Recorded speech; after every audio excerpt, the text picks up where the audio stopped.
Hello दोस्तों, gold think channel पर आपका स्वागत है। दोस्तों, आज मैं एक नई बुक रिव्यू लेकर आया हूँ और किताब है गुजराती में। उसका नाम है लखी राखो आरसनी तख्ती पर और आचार्य विजय रत्नसूरी जी ने लिखी है। बहुत अच्छी किताब है। उसके फ़ायदे में बताता हूँ। किताब का क्या मोटिव है उसके बारे में भी बात करते हैं।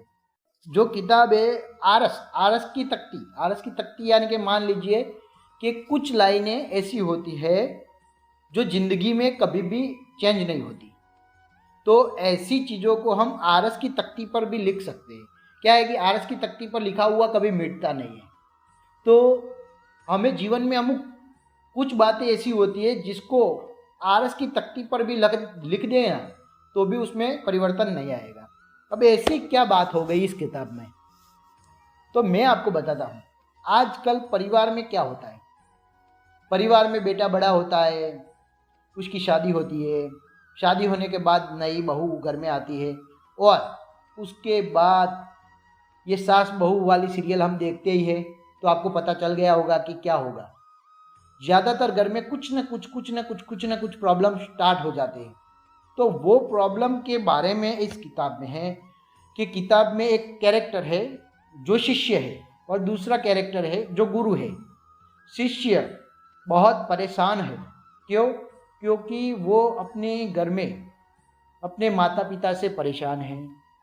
उनकी जो पत्नी है उनका कहना है कि आप मेरे सास ससुर यानी कि आपके माता पिता मुझे बहुत परेशान कर रहे हैं, उनकी बातें मुझे अच्छी नहीं लग रही है, तो मैं अलग रहने को सोच रही हूँ।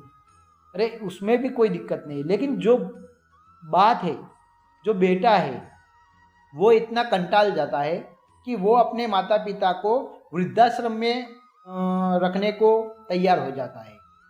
वहाँ तक बात पहुँच जाती है। गुरुजी कैसी सोच से उस पत्रों का उत्तर देते हैं, यही इस किताब को हमको समझने की ज़रूरत है। और जो गुरुजी की बातें हैं, वो जो बातें हैं ना, वो आरस की तख्ती पर हम लिख सकते हैं। ऐसी बातें हैं जो जीवन में कभी भी बदल नहीं सकती।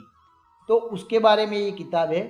हम एक एक पत्र करके सारे सवाल के पत्र और उसके बाद जो जवाब का पत्र आया उसका रिव्यू करेंगे।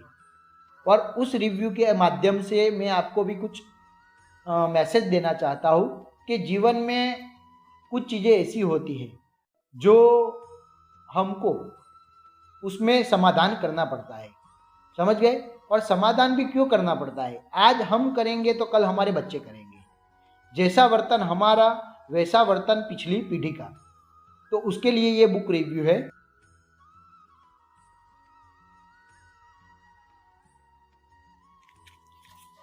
पहला पत्र। तो जो दर्शन है, दर्शन यानी कि शिष्य ने पहला पत्र लिखा गुरुजी को कि गुरुजी महाराज साहब, मैं परेशान हो गया हूँ। मैं अपने माता पिता से परेशान हो गया हूँ, क्या करूँ?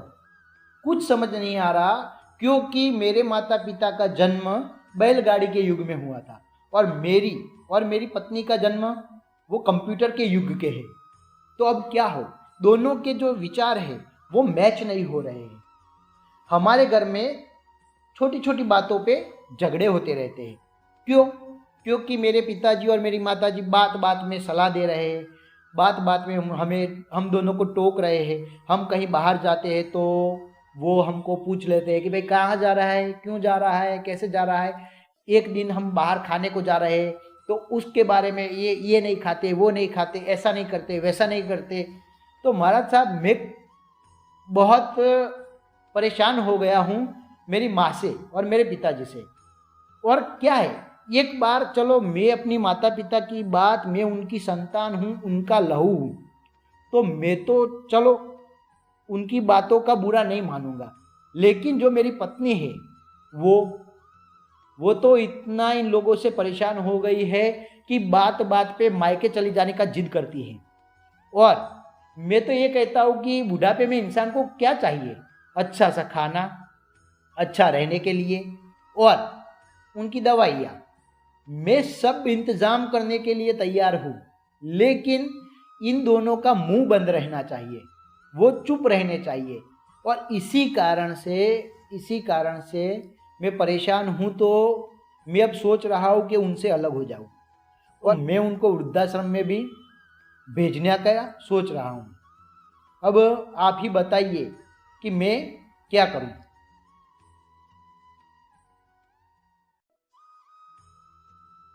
गुरु जी का उत्तर आ गया है और गुरु जी ने दर्शन का पत्र पढ़ा।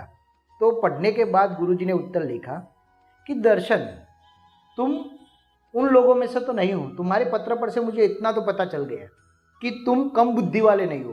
तुम में अक्ल है, तुम में बुद्धि है, लेकिन तुम अपनी बुद्धि का गलत इस्तेमाल करने वाले लोगों में से मुझे लगे, वरना तुम अपने माता पिता के बारे में ऐसा नहीं लिखते।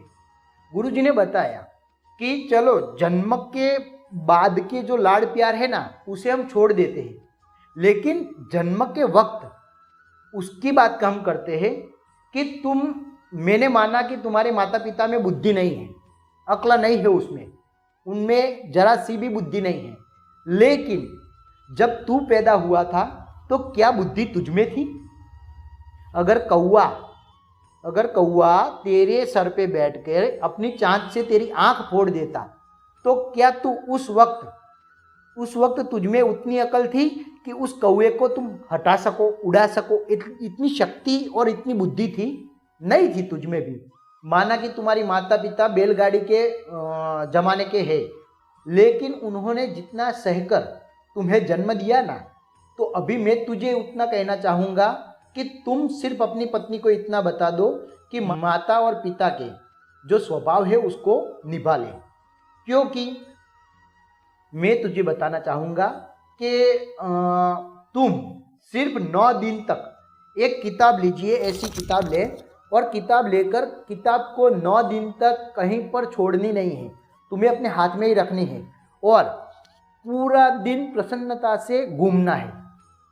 तुम कर पाओगे?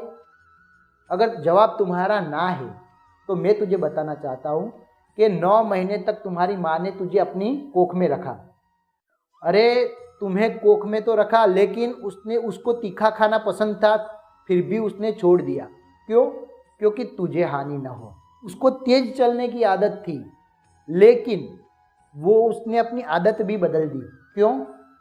क्योंकि तू सलामत रहे, तुझे कोई तकलीफ ना हो, तुझमें कोई खामी ना हो, तुझे कोई हानि ना हो। अरे उसने छोटी छोटी बातों का ध्यान रखा और तुझे इस धरती पर अवतार दिया। अरे तुम्हारी माँ बैलगाड़े के ज़माने की थी ना, इसीलिए तुम इस धरती पे आए हो, वरना कंप्यूटर युग वाली माताएं तो आजकल अपने बच्चे को अपनी कोख से ही परलोक सिधा देते हैं। तुम्हारी माँ ने बैलगाड़ी की युग की थी, इसीलिए उसने गर्भपात को अपराध माना था, पाप माना था। लेकिन क्या आज की जो कंप्यूटर वाली युग की माताएं हैं वो इतना कर पाएगी? नहीं कर पाएगी। तो सिर्फ तुम अपने जब पैदा हुए थे उस वक्त के समय को याद करोगे ना, तो तुम्हारी आंखों में श्रावण शुरू हो जाएगा कि किस प्रकार से एक बच्चा पैदा होता है। और फिर बड़ा होने के बाद अगर बच्चा ऐसा उत्तर दे तो कैसा लगता है। तो अभी मैं तुझे सिर्फ इतना ही कहना चाहता हूँ कि तुम अपनी पत्नी को सिर्फ अपने जन्म का वास्ता लेकर समझ लो कि तुम ऐसा मान लो कि तुम्हारी माँ ने तुझे 9 महीने कोख में रखा था, और इस कारण तुम अपनी पत्नी को कह दो कि अभी कुछ दिनों के लिए बंद हो जाए और माता पिता के स्वभाव को निभा ले।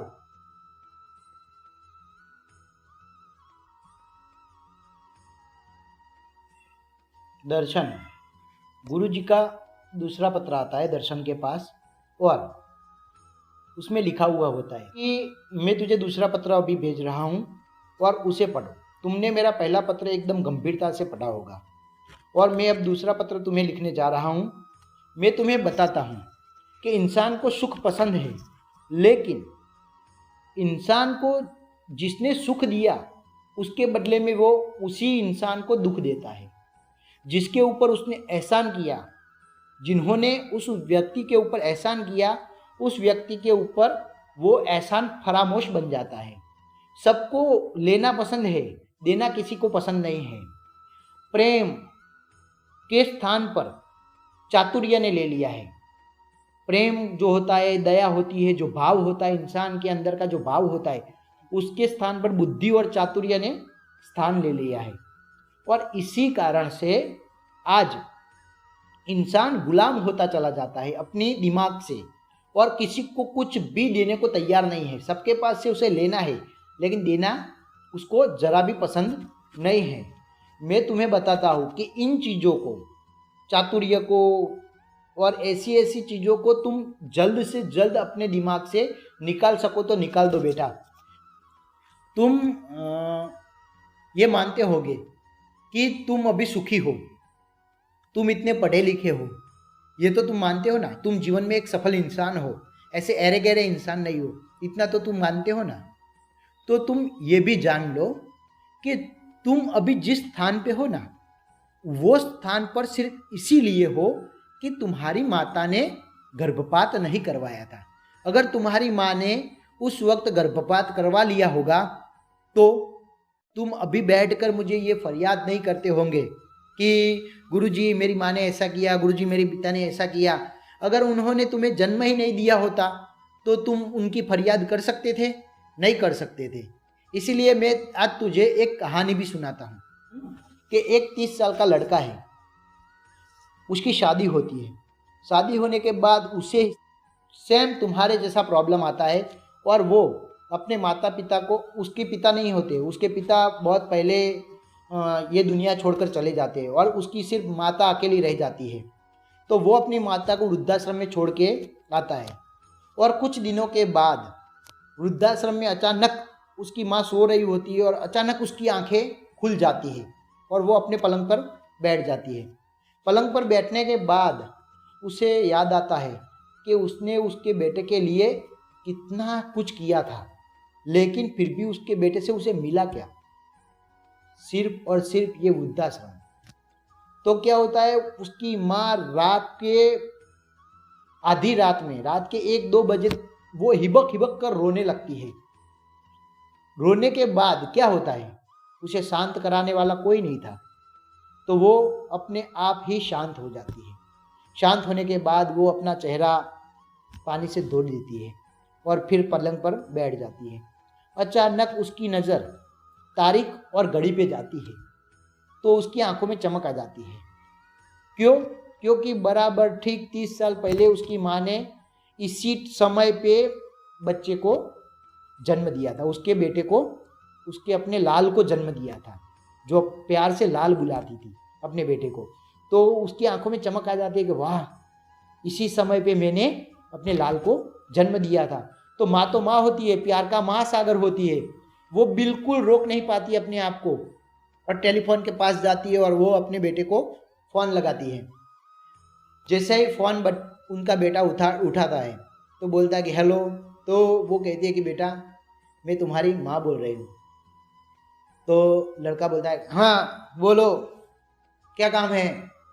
वो कहती है कि बेटा ठीक बराबर 30 साल पहले मैंने आज तुमको जन्म दिया था, तो बधाई देने के लिए मैंने तुझे फ़ोन किया है।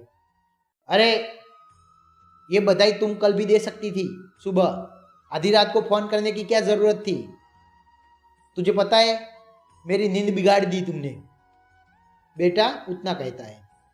तो माँ उत्तर में कहती है कि बेटे मैं अपने प्यार के कारण रोक नहीं पाई तुझको फ़ोन करने के लिए, और मैंने तुझे फ़ोन किया तो तुम्हारी नींद बिगड़ गई।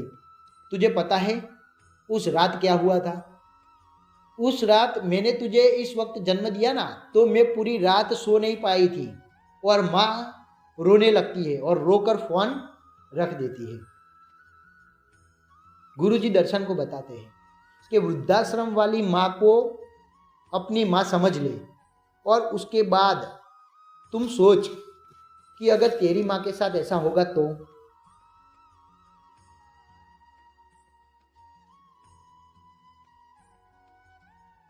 गुरुजी का तीसरा पत्र आता है दर्शन के ऊपर, और वो बताते हैं कि वृद्धाश्रम वाली माँ की जगह पर तुमने अपनी माँ को रखकर देखा होगा बेटा, तो तुझे कल्पना हो गई होगी।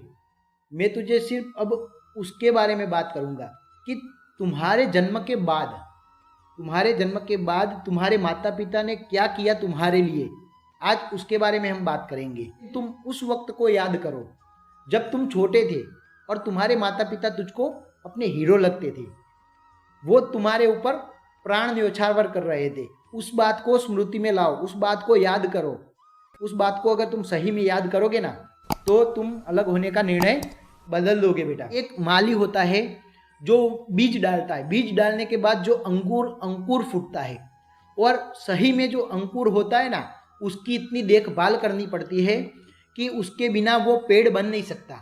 आज तू 30 साल का है, समझ ले, अगर तुम्हारे माता पिता ने तुम्हारी देखभाल नहीं की होती ना, तो तुम आज इतने बड़े नहीं होते। मान लीजिए कि तुम खिड़की में से नीचे देखने के कुतूहल में, अगर तुम्हारे पिता ने अगर तुमको नहीं रोका होगा तो नीचे गिरकर तुम्हारे प्राण चले जाते। चूल्हे में तुम अपना हाथ डाल देते, क्योंकि तुम्हें आग क्या है उसका पता नहीं था बेटा, लेकिन तुम्हारी माँ ने तुम्हें रोक लिया था। ऐसे ऐसे तो बहुत सारे प्रसंग होंगे बेटे, तुम अपने आप में याद करो कि ऐसे कितने प्रसंग थे जो मौत तुम्हारे सामने से आती है लेकिन तुम बच जाते हो। क्यों? क्योंकि तुम्हारे माता और तुम्हारे पिता तुम्हारे साथ थे। तुम्हारी माता ने तुम्हारे जीवन में तुम्हारी जिंदगी को बचाने के लिए जितना किया उतना ही तुम्हारे पिताजी ने भी किया होगा। तुमने ये भी सुना होगा कि लहू का संबंध, तो देखो जहाँ लहू का संबंध होता है वहाँ प्यार का संबंध होना जरूरी नहीं है। ये भी सुन लो, आज जो तुम करने वाले हो तो लहू का संबंध है तुम्हारे माता पिता में, लेकिन प्यार का संबंध तुम्हारे अंदर कम हो गया है। मैं ये कहना चाहता हूँ कि सांप भी अपने बच्चों को जन्म देता है और जन्म देने के तुरंत बाद उसे खा भी जाता है, तो वहाँ लहू का संबंध है लेकिन प्यार का संबंध जरा भी नहीं है। और तुम्हारे माता पिता आज तुम जिंदा हो उसका प्रमाण है कि तुम्हारे माता पिता के बीच में जो लहू का संबंध था तुम्हारे और तुम्हारे माता पिता के बीच में, लेकिन बचपन में प्यार का संबंध भी था, वरना तुम इस धरती पे 30 साल तक जिंदा नहीं रहते बेटा। तुम्हें यह भी मानना होगा कि आजकल की फैशन वाली माताएं बच्चे को जन्म देने के पहले ही मार डालती है या उसे कचरा पेटी में डालकर चली भी जाती है। ऐसी भी माताओं के बारे में तुमने अखबार में पढ़ा होगा। तो क्या तुम अपनी माता को नहीं मानते कि तुमको इतना पढ़ाया लिखाया इतना बड़ा किया, तो उसमें उनका श्रेय है। अब तुम उसके बारे में भी नज़र डालो। आज इस संसार में जितने लोग तुम्हें अच्छा इंसान मानते हैं ना, उसके लिए तुम्हारे माता पिता का ही यश जाता है। उन्होंने इतनी सजागता से काम किया है। जब तुम छोटे थे तो पहले तुमको बचाया, जिंदा रखा। दूसरी बात, जैसे जैसे बड़े हुए, किशोर अवस्था के हुए, तो उस वक्त तुम्हारी माता पिता ने तुम्हें अच्छी अच्छी जगहों पे घुमाया, मंदिरों में तुम्हारे हाथों से दान करवाया, हर बुरे इंसान से तुम्हें बचाया, हर बुरे दोस्तों से तुम्हें बचाया, ताकि तुम्हें कोई बुरी आदत न लगे। मुझे तो तुम अच्छे ही दिख रहे हो। अगर तुम ऐसे इंसान हो कि तुम में कोई बुरी आदत नहीं है, तुम्हें बहुत सारे लोग मान रहे हैं, तुम अच्छी पोजीशन पे हो, तुम अच्छी पोस्ट पे हो, तो तुम्हें यह भी मानना होगा कि वो सब और सब सिर्फ और सिर्फ तुम्हारी माता पिता के कारण है, न कि तुम्हारी पत्नी के कारण। उसके बाद सोचो कि तुम्हारे माता पिता ने तुम्हारे लिए कितना किया था, तुम्हारे लिए कितना किया था, तो तुम्हें पता चल जाएगा कि माता और पिता के बीच में, माता पिता और तुम्हारे बीच में प्यार का संबंध है। लहू के साथ प्यार का संबंध होना बहुत जरूरी है।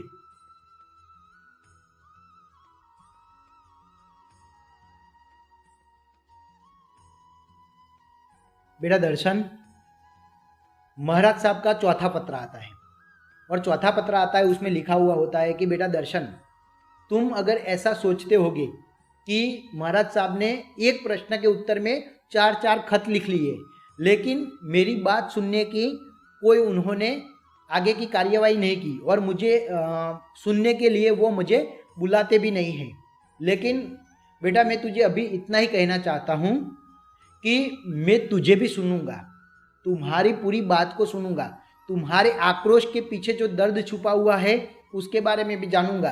तुम्हारे माता पिता की जो बात है, जो जिस प्रकार से वो तुम्हें परेशान करते हैं, उसके बारे में भी मैं सुनूंगा। मैं तुम्हारी सभी बातों को सुनना चाहूँगा, लेकिन मेरा हेतु सिर्फ उतना ही है कि मैं तुम्हारे स्मृति में ये लाना चाहता था, तुम्हारी याद में वो लाना चाहता था कि तुम्हारे माता पिता ने तुम्हारे लिए जो काम किया है एक बार उसे याद कर लो, और उसके बाद तुम मुझे दूसरा पत्र भेजना। क्या?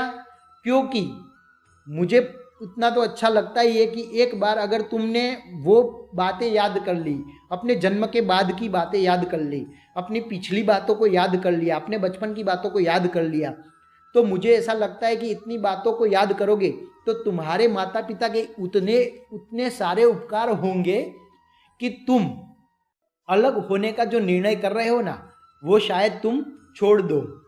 देखो बेटा, मैं तुम्हें सिर्फ इतना ही बात कहने जा रहा हूँ कि जिस वक्त तुमको ज़रूरत थी, तुम्हारे बचपन में तुमको अपने माता पिता की बहुत ज़रूरत थी, उस वक्त उन्होंने जो फ़र्ज़ निभाया है वो बड़ा है या वो अच्छा था, या अब जब तुम्हारे माता पिता को तुम्हारी ज़रूरत है और तुम उन्हें वृद्धाश्रम में छोड़ने का सोच रहे हो, तुम उनसे अलग हो जाने का सोच रहे हो, वो अच्छा है? वो बात बताना, तुम्हारे लिए क्या ज़रूरी था?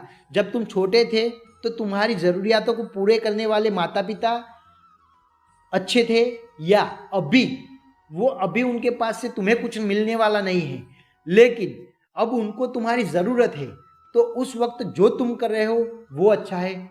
इन सभी बातों को अपने जहन में रखना, अपने ध्यान में रखना, और उसके बाद तुम मुझे अपनी तकलीफ़ों के बारे में दूसरा पत्र भेजना। मुझे यकीन है कि अगर तुम ऐसी बातों को याद रखोगे तो दूसरा पत्र में तुम्हारी समस्या कुछ कम हो जाएगी।